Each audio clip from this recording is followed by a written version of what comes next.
Legenda Danau Toba merupakan cerita turun-temurun yang dipercayai oleh masyarakat Batak, suku yang mendiami daerah sekitar Danau Toba. Seperti yang diketahui, Danau Toba terletak di Provinsi Sumatera Utara.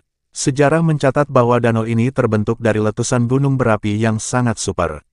Danau Toba merupakan danau terbesar di Sumatera Utara, bahkan di Indonesia. Danau ini cukup unik karena pada bagian tengahnya terdapat suatu pulau bernama Pulau Samosir. Keindahan Danau Toba membuatnya menjadi destinasi wisata favorit di Indonesia sekarang ini. Tentunya menarik mengenali legenda tentang asal-usul Danau Toba. Legenda Danau Toba menceritakan kisah seorang pemuda yatim piatu bernama Toba. Toba merupakan seorang petani ladang, yang terkadang juga mencari ikan di sungai dekat rumahnya untuk dijual di pasar. Suatu hari, ia memancing ikan di sungai dan tak beberapa lama kemudian mata kail alat pancingnya dimakan ikan. Ia angkat dan benar saja, Toba menangkap ikan emas berukuran besar. Toba pun membawanya pulang. Sesampainya di rumah, tiba-tiba ikan yang ia bawa berubah menjadi seorang perempuan cantik dan berkata, "Tuan, aku adalah seseorang yang mendapat kutukan dari dewa karena melanggar aturan. Aku akan berubah menjadi apa saja ketika ada orang yang menyentuhku. Tolong Tuan, beri aku tempat tinggal." Toba yang masih tercengang pun menyetujui permintaan tolong perempuan cantik itu. Mereka saling berkenalan dan akhirnya Toba pun jatuh cinta padanya. Toba pun menikahi perempuan cantik tersebut dan ia resmi menjadi istri Toba. Hari-hari dilalui mereka dengan gembira. Suatu hari, sang istri hamil. Ia pun menyampaikan kehamilannya kepada Toba, sang suami. Sang istri pun mengajukan syarat kepada Toba dan Toba harus mematuhi syarat tersebut. Syarat tersebut adalah bahwa apapun yang terjadi nanti ketika anak mereka lahir, Toba tidak boleh sekalipun memanggil anaknya dengan sebutan anak ikan. Semarah apapun Toba pada sang anak, ia tak boleh memarahi anaknya dengan menyebut asal-usul ibunya. Toba menyetujui persyaratan tersebut. Suatu hari, sang anak pun lahir. Ternyata sang istri melahirkan anak laki-laki. Toba sangat bersuka cita dengan kelahiran anak pertamanya itu. Toba pun memberikan anaknya nama Samosir.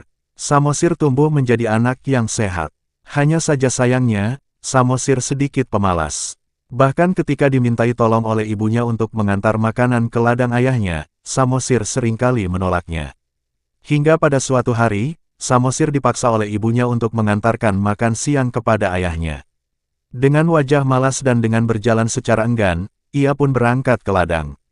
Hanya saja di tengah perjalanan, Samosir merasa sangat lapar dan ia pun memutuskan berhenti sejenak untuk memakan bekal yang dibawanya. Padahal sebenarnya bekal tersebut untuk sang ayah. Samosir tidak menghabiskan bekal tersebut. Dia masih menyisakan sedikit untuk ayahnya. Kemudian sesampainya ia di ladang, Samosir memberikan bekal sisa tersebut kepada sang ayah. Toba yang sudah lelah bekerja dari pagi dan merasa sangat lapar pun akhirnya membuka bekal yang dibawa Samosir.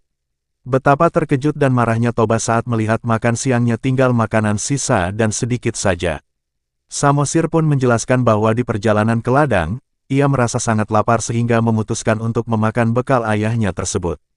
Toba yang lapar dan tidak bisa menahan emosinya akhirnya marah kepada Samosir dan berkata, "Dasar kau anak ikan." Samosir yang mendengarkan perkataan Toba pun sangat terkejut dengan perkataan ayahnya itu. Ia pun berlari pulang ke rumah sambil menangis.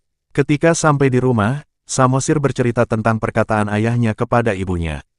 Mengetahui suaminya melanggar aturan atau syarat dari sang istri sebelum anaknya lahir, istri Toba merasa sangat-sangat sedih dan kecewa. Beberapa saat kemudian, Samosir dan ibunya menghilang. Tak berselang lama, hujan deras mengguyur desa mereka hingga seluruh wilayah direndam banjir yang dahsyat, membentuk sebuah danau yang sekarang dikenal sebagai Danau Toba.